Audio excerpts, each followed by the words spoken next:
just by recollection, that Litany of Saints was sung and performed yesterday at the 5:30 during our celebration for the Solemnity of All Souls. It was very different, and the dynamic is not the same, and it just makes the hearts cry for God's mercy. I was informed by almost by now a dozen or more parishioners who earlier this week received fake messages from me or fake Father Toan Do. Somehow I feel that the more advanced we are in technology, the more defeated we become. It's just that when you receive messages like that, please know that I would never ask anyone for a favor of getting a gift card or money. It's just not right. So please use your judgment, your prudence to ignore it and don't engage in any of that temptations. And the best way is to call the office or reach out to me in person because we are always behind these scammers. Another thing I was asked to just say a few things is that the presidential election is coming up in a couple days.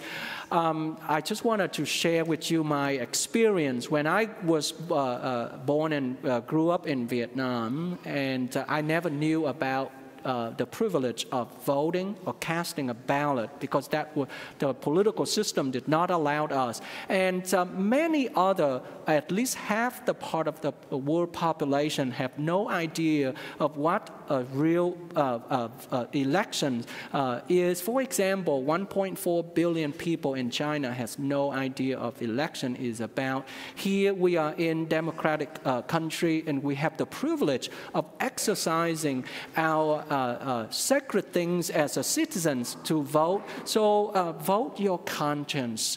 Cast a vote for the one whom you believe to be the best candidate for yourself, for your family, for our community, and for our nation. If we have any PPC members in this Mass, we would like to invite them to stand. We have Katie, we have Allison.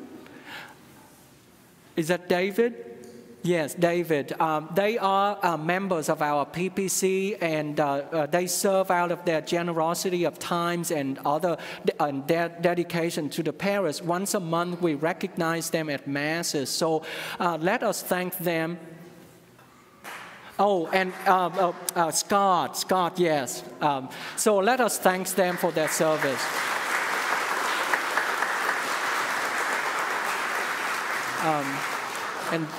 This is a humor. If you have any concern about the pastor or the associate pastor, please speak to them.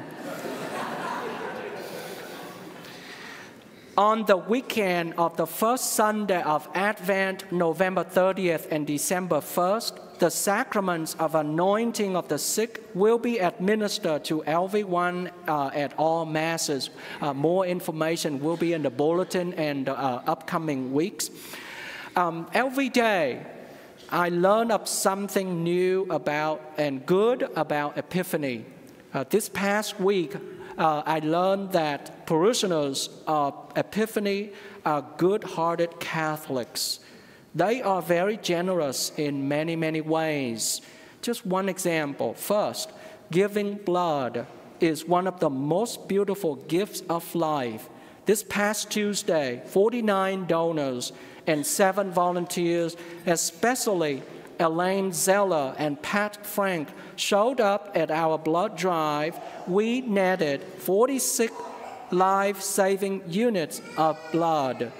And so let us give thanks to God on their behalf.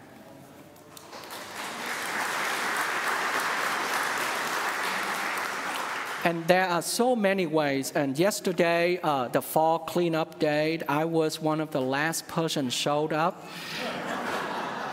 And I told many of them that because I had all the commitment, I was there as a part of my ministry of presence.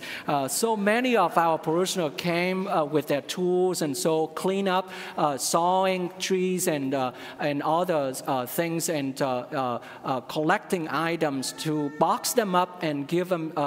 Today we'll deliver to the Merriman thrift store of full mid-size U-Haul trucks. They have to push in. I was told there was no room left. So thanks to all who came to the fall clean-up day yesterday and those who dropped off items yesterday. This is one of the things, so many things that the members of Epiphany do. An update on youth ministry search. We received 6 applications. The committee met earlier this week and narrowed down to 2 candidates who will be interviewed in person in the next couple weeks. Please continue to pray so that Epiphany will get the right person for our youth. As you may know, we may have many candidates, but we only need one right person. More about the search for our director of worship and music will be on the way, but I don't have that to say now. So let us continue to pray for our parish.